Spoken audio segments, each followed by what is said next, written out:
so, and there are countless number of jazz tunes that are written in that format. Even Thelonious Monk, for example, there's a tune that he wrote called Blue Monk, and it uses that blues form, but it's kind of representative of the Thelonious Monk kind of idea of jazz. Let me play just a little bit of that for you. This is called Blue Monk.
All right, Blue Monk, Blue Monk.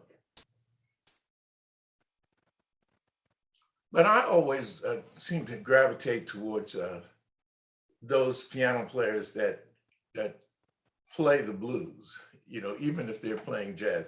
For example, Gene Harris, who had a group called the Three Sounds, and Gene Harris is everything he played sounded like the blues, no matter what it was, and I just love that. And another one of my favorites was the great Oscar Peterson.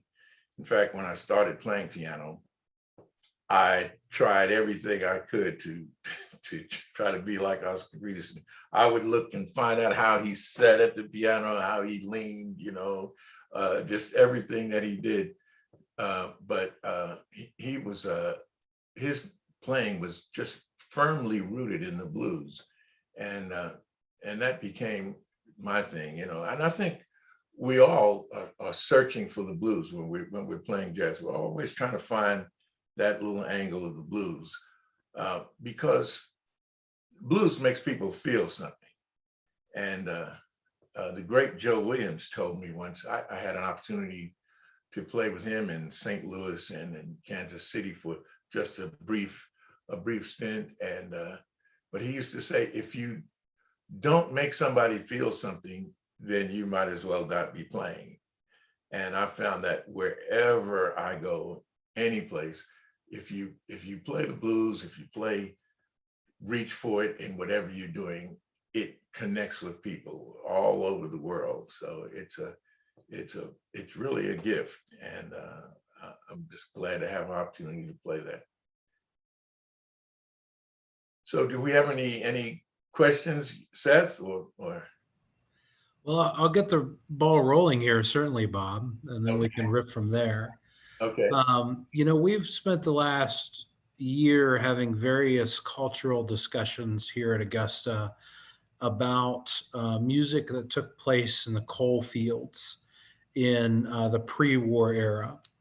And what a lot of those discussions have centered around is that there were big bands that traveled through that era, and there were some of the first integrated music performances and dances in the nation were held in the southern part of West Virginia in the coal fields.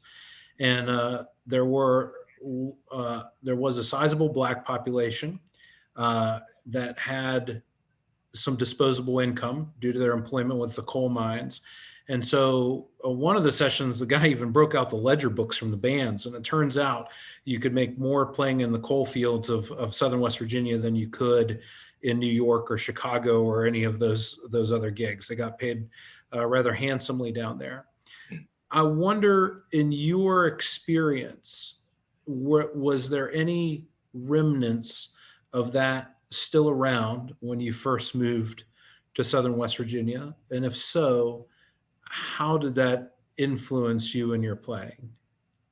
Well, there was, I came to West Virginia in 1960, and, there was still a lot of musicians traveling through here. The Basie band, as I mentioned, they used to come to Charleston. In fact, that's how Ann Baker got to Charleston. She came with the Basie band as the vocalist, and then she fell in love in Charleston and stayed in Charleston, and the band went on, and she spent the rest of her time here in this town. But Bluefield, Beckley, in fact, there was a theater in Charleston called the Ferguson Theater, and it was Black owned, and it was a Black hotel, the Ferguson Hotel, and the theater, and bands and lots of shows used to come through here and play at the Ferguson Theater. Also at the Lee Street Armory, which was another venue where a lot of players came. But there were clubs. There was one club in Charleston, I just missed it. It was called the Shalimar. And lots of great jazz blues artists used to come through here. Earl Garner used to come down here. Of course, some of the great jazz organists like Jimmy Smith and Jack McDuff. I saw a lot of those folks here in Charleston. And so, yeah, this was quite an area, especially when you had the so-called Chitlin circuit.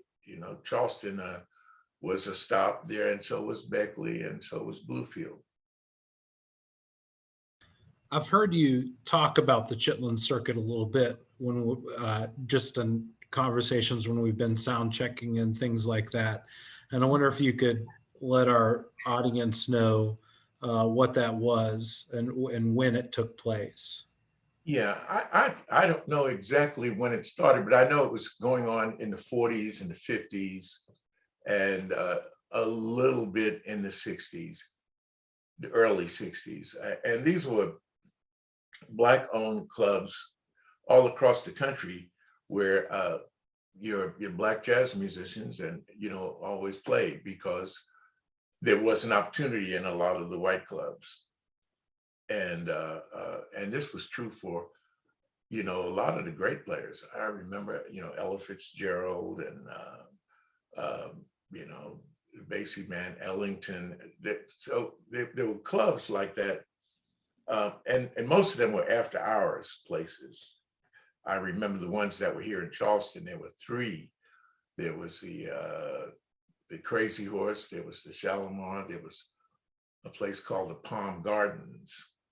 And but this is where where you played, and that's where the music was happening. So like in Charleston, after everybody, I'm talking about now Black and white musicians, after they finished their regular gig, wherever it was downtown, everybody would end up in one of these places. And that's where these jam sessions would take place, which was, and there would be people from out of town and the local musicians. And, and that's how the music was passed down. And that's something that we kind of miss today, that interaction, especially between older and younger players, that to see that the music continues on through the next generation. But that was the Chitlin Circuit, and that was all over the country. I just recently read a story about Ella Fitzgerald and Marilyn Monroe. And Ella was working, just the small clubs like that, and Marilyn, and she wanted to work in LA it was a big club called the Macumbo, and Marilyn Monroe told the owner that you need to book Ella Fitzgerald in here, because he wouldn't book her because of of her size and of her race. That wasn't done at that time. So Marilyn Monroe said, if you book Ella Fitzgerald here, I will be here at the front table every night. And she was, and he went on ahead and booked Ella, and she never had to work in those small clubs again. That was what really kickstarted her career, out into the mainstream of American music. We may go a little bit all over the place here.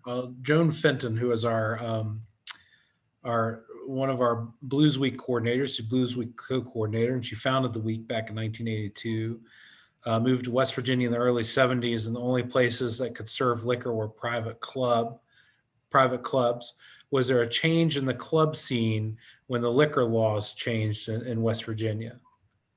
Absolutely, because when liquor by the drink became, the law of the day, actually, it was never really voted in. The legislature just passed a thing that defined what a private club was.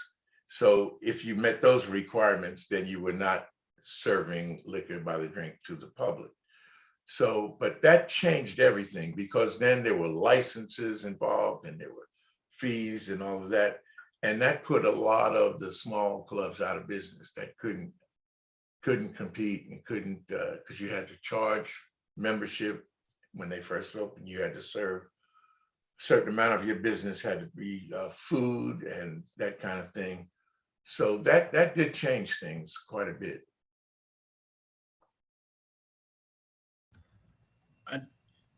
I know at least if I'm reading the comments at the top correctly, you define yourself as a jazz musician. But jazz and the blues are so intertwined, and it's like the one is the source material for the other. A lot of jazz musicians that I have heard speak about how they play, what they think about when they play, a lot of them will say, I'm just trying to play the blues. Even the most hardcore bebop players that are playing all 12 notes and up in the stratosphere and taking it to outer space will say that they're just playing the blues. Can you speak a little bit about your relationship with the blues and how it influences your jazz playing and when you're playing other styles?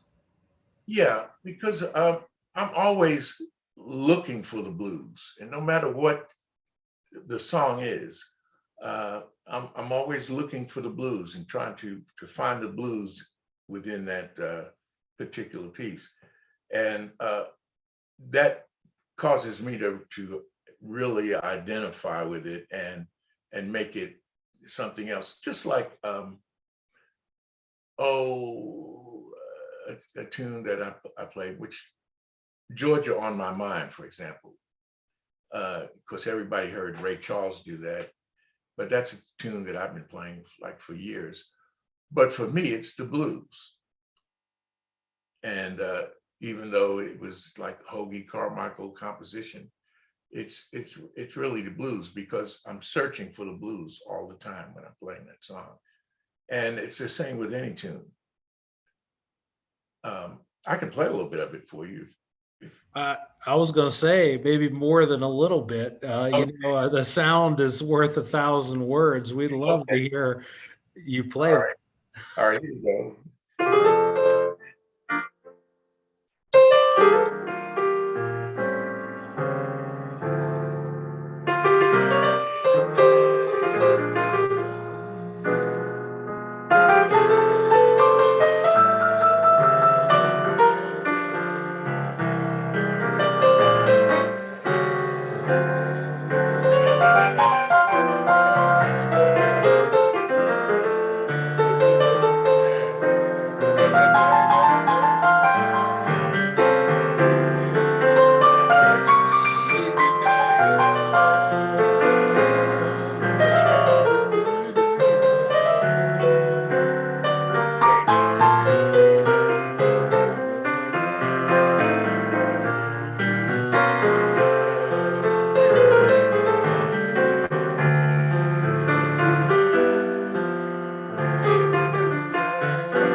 All right. So it's all still the blues. We have a question from Mike. Mike Legenthal is our virtual events coordinator. She's done a wonderful job. She's a swing dancer, Uh-huh. and um, she writes, "There's such a tension between the harmonic complexity of jazz and the pentatonic sensibilities of the blues. How do you personally find a balance when you're playing?" Well, I use the pentatonic thing with the blues,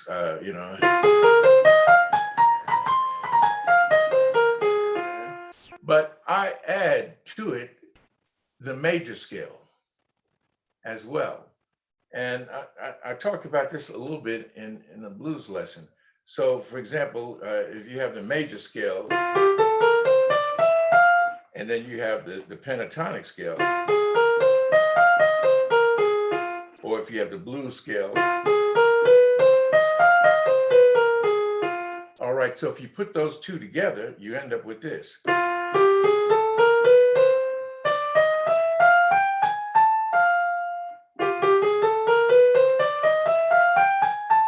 So that gives you that flexibility within the harmony to still have the blues sound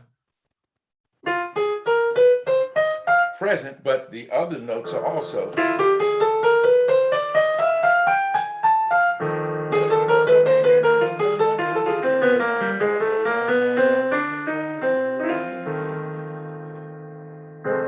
So by doing that, you have a lot more tones at your disposal and a lot more flexibility, uh, especially with the piano, because with the piano, you can't bend notes. So by adding those other notes, you can still achieve that kind of flexibility that you could, for example, if you were playing blues, guitar, that kind of thing. So, but that's the way I approach it. But no matter what the chord is, if it's a even if it's a just a straight major chord or if it's a minor chord, I'm still looking for the blues because the blues can be found in there somewhere. It might not be on the root of the chord, but it will occur somewhere in there, and probably more than one or several places. So just always searching for the blues, searching for that form of expression. Joan is asking if you would play differently when you were playing with a jazz band versus with traditional blues or pre-war blues guitar style. Does that change how you approach what you're playing?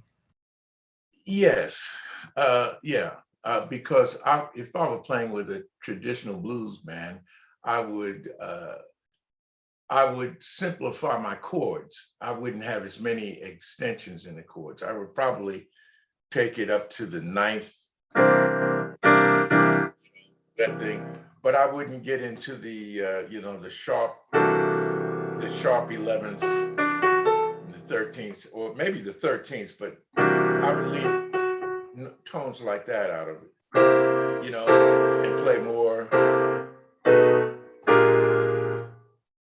just the dominant harmony, uh, including maybe the 13th and the ninth, but not the sharp 11th and all of that in the chord. So, uh, and that's true with any style of music. You have to voice the chords so that you can accomplish the sound that's required. The amount of density that the harmony should have.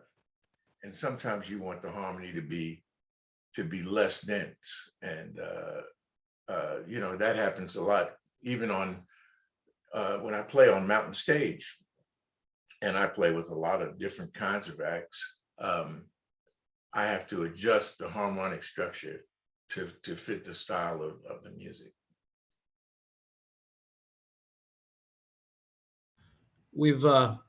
I think we've all noticed your unique style of vocalizing behind your solos. Oh, And so okay. someone is asking about that, and I was wondering, when oftentimes when I hear you play, is that are you thinking to yourself, what, I'm going to sing this riff while I play it, or is that just something that kind of inertly comes out as you're in the moment? Yeah, that just inertly comes out. What I'm doing is I'm playing what I'm hearing, and what I'm hearing is what I'm singing. So it all happens together. So I try lots of times not to sing. It's especially a problem if you're in a recording studio and there's open mics and you're trying to suppress that. Uh, but it's all the same thing. I sing, I hear it, I sing it, and I play it. So it's like if I can sing it, I can play it. That's the way it works. That's wonderful. I think that's the sweet spot that most musicians aspire to get to, and something I'm sure you instill in your students when they're first learning how to improvise, is to make sure that you're hearing what you're playing before you're actually playing it. Exactly. You should pre-hear what you're playing, and um, so you study, harmony theory, scale construction, all of those things. You study that, but that's just to enter that information into the computer. So that and whenever you learn something, you learn it two ways. You learn the structure of it, and then you learn the sound. And it's like anything else. If you don't have at least 2 points of view, you can't isolate something. You can't pinpoint something if you don't have 2 points of view, latitude, longitude. That's why you have two ears, two eyes, so you can accurately see it and hear. Well, a structure and sound is what you're going for when you're studying music. When you learn the structure of something, you also have to learn the sound. And once you do that, then your ear tells you if you want that sound, you know what structure to play. So if you hear what you play, you'll be able to play what you hear.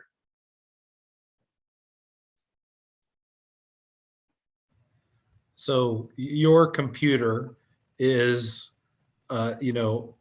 nanoseconds ahead of what's coming out of your fingertips. Exactly. Yeah. Because I'm hearing it and then I'm playing it.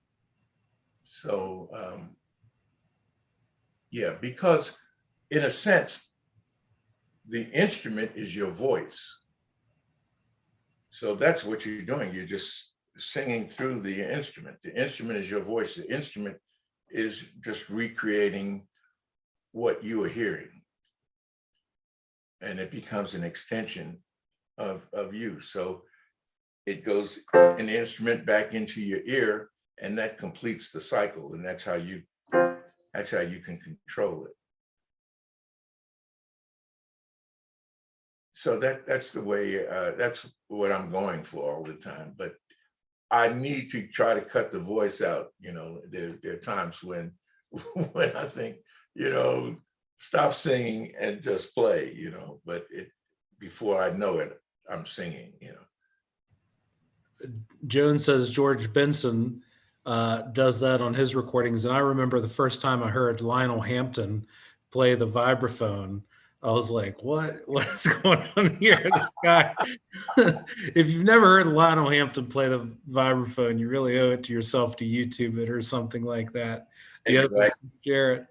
I, I think that the guys that are truly, truly hearing it before they play it have a propensity to really vocalize, and I really do. Yeah, that does happen. That does happen. But it's just a great. That's why I love playing, because it's just a great form of just expression. A way to say things, a way to express yourself. And speaking of that, I want to play another tune for you. I wrote this tune back in 19, I think it was 92. And I had just been with Mountain Stage for about a year. And so it was a Saturday night, and that Sunday morning, No, I think it was the other way around. It was Friday, and then Saturday morning we were flying to Boston to do a couple of shows in Boston. But anyway, the Rodney King, if anybody remembers the Rodney King situation where in LA where he was beaten by police, and it was one of the first incidences like that that was caught on video, and so we saw it all over the country. But anyway, I think that happened in '91, but in '92, this particular night, the verdict came down, and the officers were acquitted, and riots broke out in LA, and people were in the streets, and it was just a wild scene, but it was a sad night.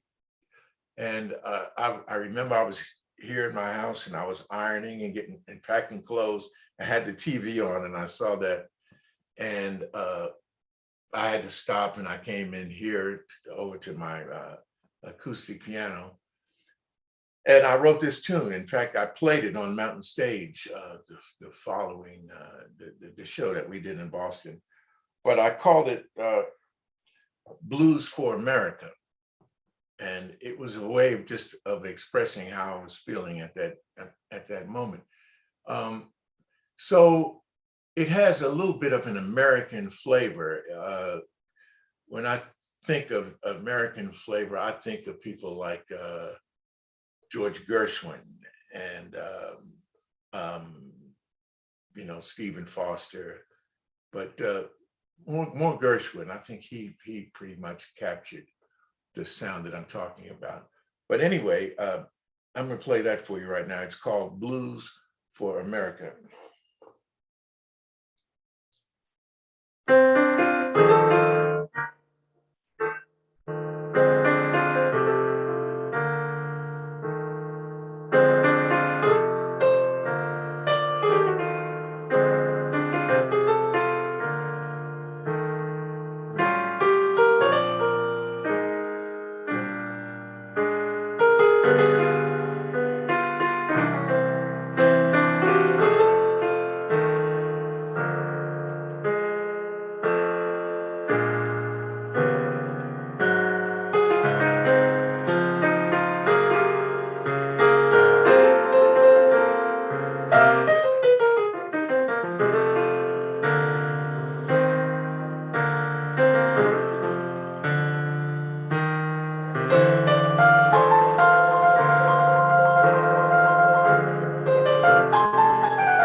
right, that's the short version.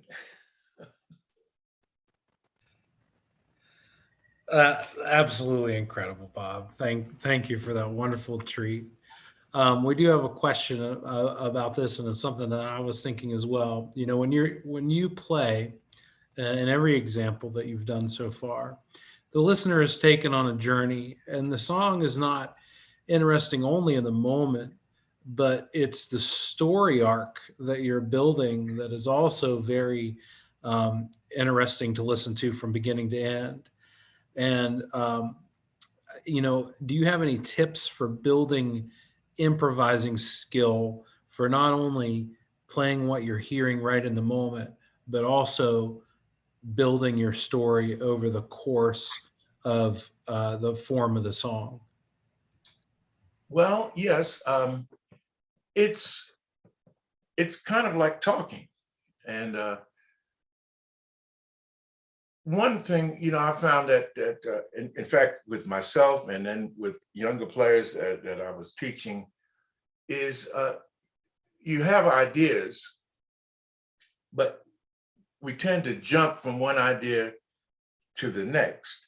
For example, you're playing the first idea, and then the second idea comes to your mind, and then you leave what you're doing here and jump over to that, and then you're playing that, and then something else happens, or you hear something else, and then you go immediately to that. So what it takes is the ability to stay where you are, and even though other ideas are coming, just put them like in the queue, so to speak, and work your way to them. Don't leave what you're doing immediately and go to this next idea. Try to find a way to work your way from where you are to that point, but develop the idea that you're working on at the moment. So, and I think that's what listeners hear when you play an idea and then you do something with it, then they can follow that. They can see, okay, I see what you did there, you know, and that gives it continuity. And you just store these other things up and then get to them when the time is right. So it solves two problems. It gives you the ability to have some continuity in your solo, and then is you're never at a loss for ideas because you've got them stacked up over here that you can draw on when you need them.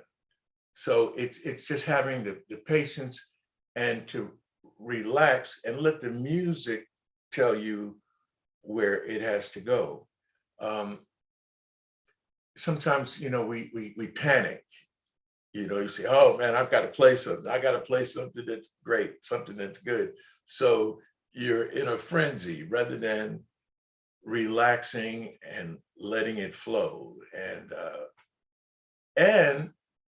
the other thing that helps make it happen is the usage of space, because space gives it strength. And I was in a band room one time. I was visiting a high school, and the band director had a sign on his wall that said, music is a portrait of sound painted on a background of silence. And that stuck with me because the silence gives it strength when you allow the silence to come through. And it also helps you to find another place to start your next phrase. So it's just like speaking. If you have a friend that just rambles on and on and on and on and on, nonstop, nonstop, nonstop, you know, pretty soon you tune him out, you know, because if something is constant, then it becomes background. And sometimes that's a good thing. You can have something that's constant and then use it as background and then place your other ideas on top of that. Or you can just have the silence and leave the space and give yourself time to think about what you're doing and where you're going and how you're constructing and how you're telling the story. So, and I think that's probably the end goal, is to tell a story. So the story happens with, with the first thing that you say. So if you say,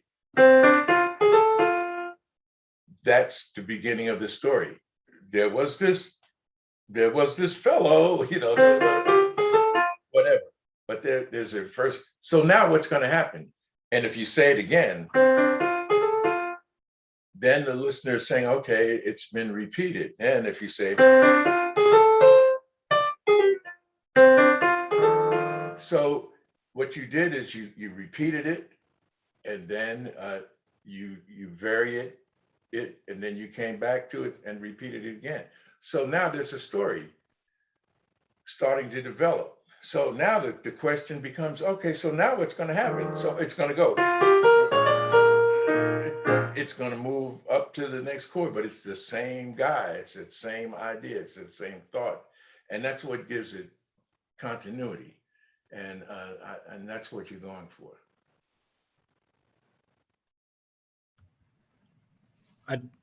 I warned you at the beginning here that this might bounce all over the place, and I'm going to take it in another direction. But I would be remiss if we got off here and didn't talk about the thing that most of us know you for, as your being a member of the house band of Mountain Stage.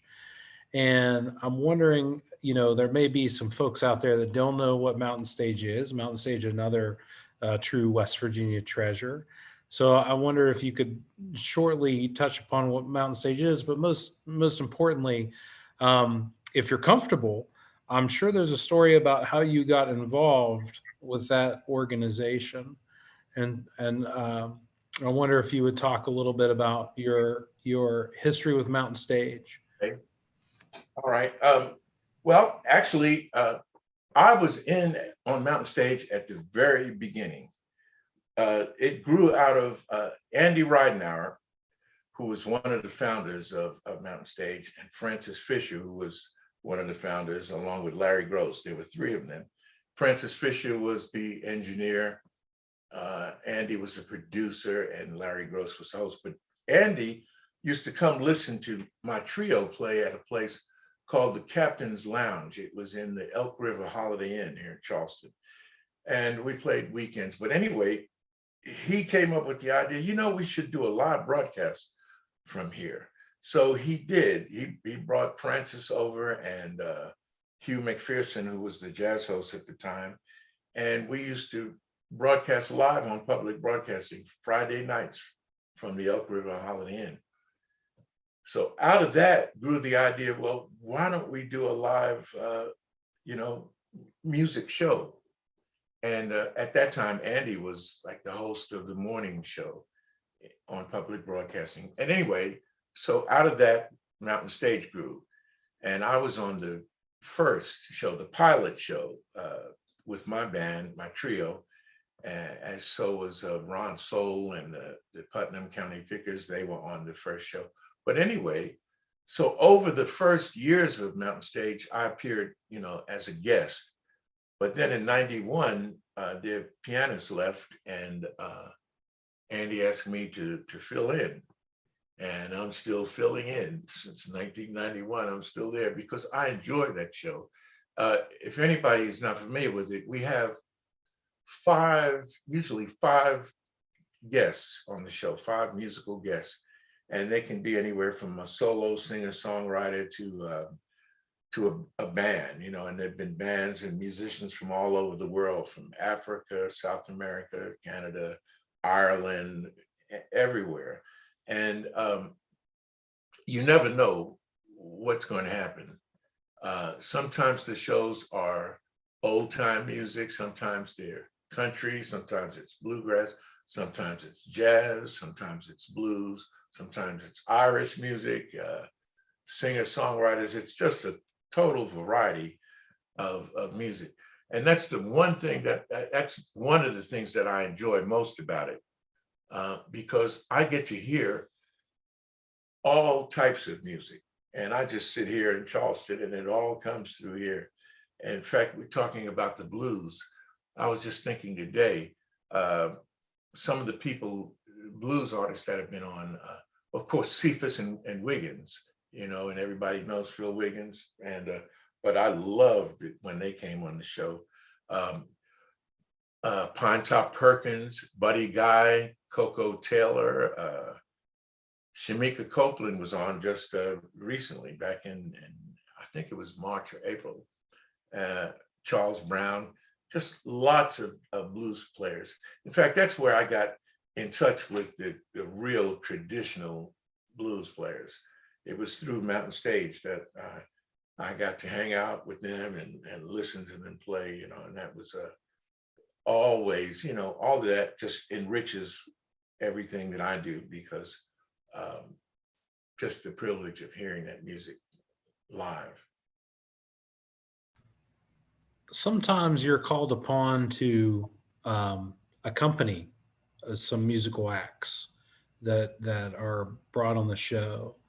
Do you have time to rehearse with them?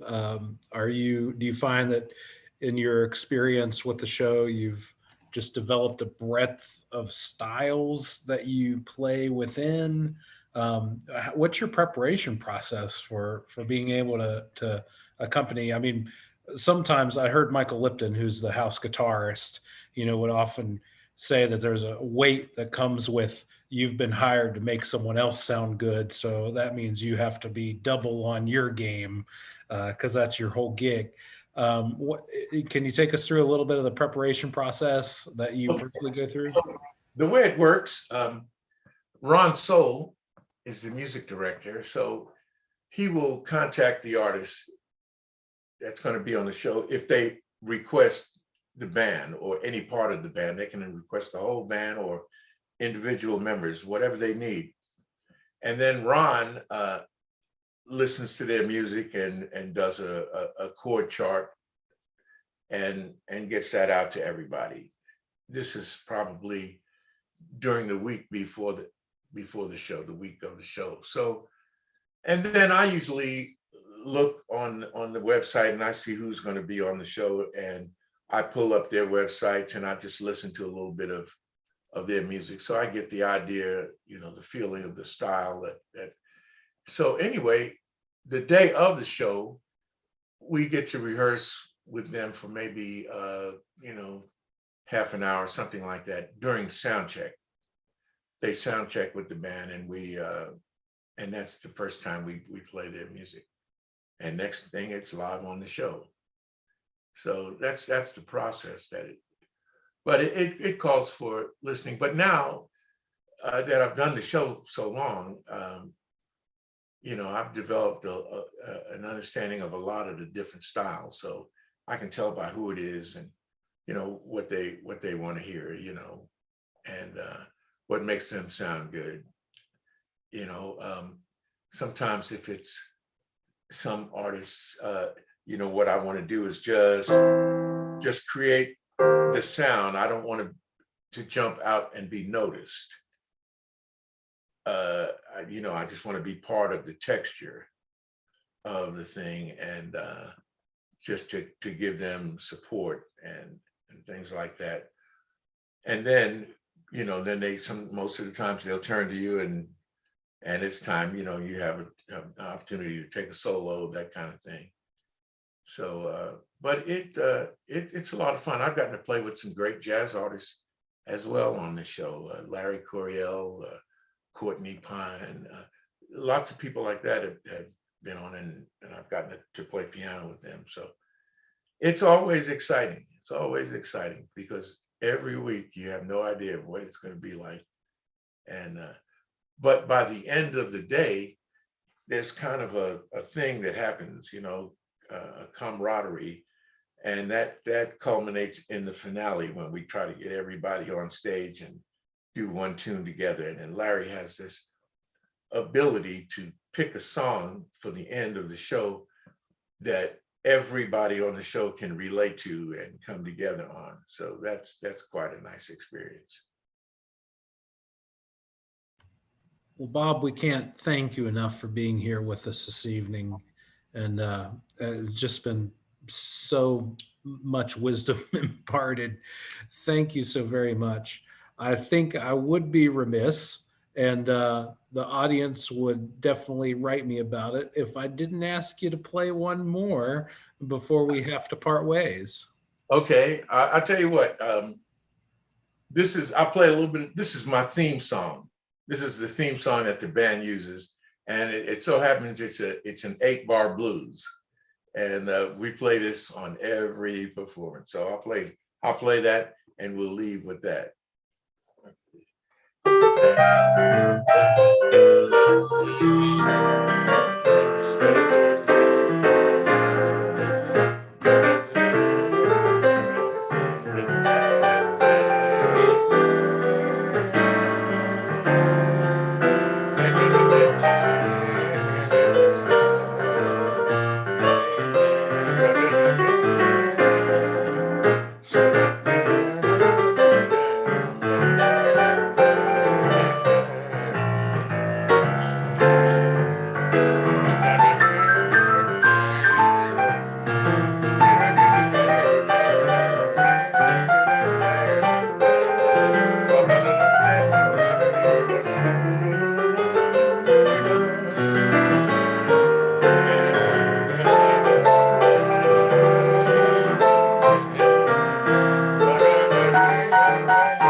Bob, thank you so much for being with us today. We can't wait to get you up here in person.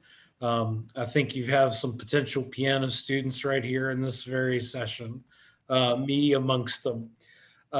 This session was generously sponsored by the National Endowment for the Arts, the West Virginia Department of Arts, Culture, and History, and Davis and Elkins College. We must give a shout out to the West Virginia Humanities Council that directly sponsored this event, making it open to the public.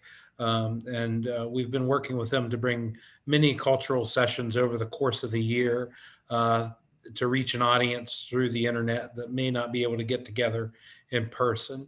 Most of all, we'd like to thank our members of our summer 2021 online heritage series. These are the folks that are directly supporting these events and helping the Augusta Heritage Center propel itself into the future with vibrant live programming in Elkins, West Virginia, and the state at large. Bob, an absolute treat anytime we get to listen to you play. If you want to hear him, Mountain Stage is a good place. Also, you can like his band, the Bob Thompson Unit. I'm going to imagine you have social media out there, Bob. Yeah.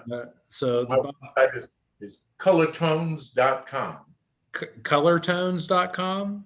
Yes. All right. If you're ever in the Charleston area or West Virginia in general, you really owe it to yourself to get on Bob's schedule and see if he's playing anywhere around. It's a real treat, as you can imagine from watching this, to see a whole show of him playing. We're going to end this session. We'd love to thank you guys for coming out. There's plenty more cultural sessions, lessons, discussions with our 2021 Heritage Series. It's hard to believe, but tonight marks the halfway point to the 3 weeks that we will be live. Of course, we'll have access to all the content until November 1st, but this is our heavy content generating season. So thank you for being with us. We'll catch you on the flip side. Oh yeah. Hey, Mike, what is going to be tomorrow at noon? What's the radio hour? It's me, but more exciting than me. I'll be playing some incredible blues tracks for you, including some cool Helen Humes tracks that have some relationship with bluegrass, which I'll talk about tomorrow. But just lots of really, really great blues players tomorrow. I'll kind of talk through some different regions of blues and different eras of blues for people who don't have like a sense of the history. We won't do a full history, but you'll get some tastes, some samplings. I can't wait, Mike. I've been listening to those while working feverishly at my computer, but they've been very powerful and very engaging, and I've loved every second of it. All right, gang, I'm going to end the meeting, but we'll see you around, and we'll see you in person sooner rather than later.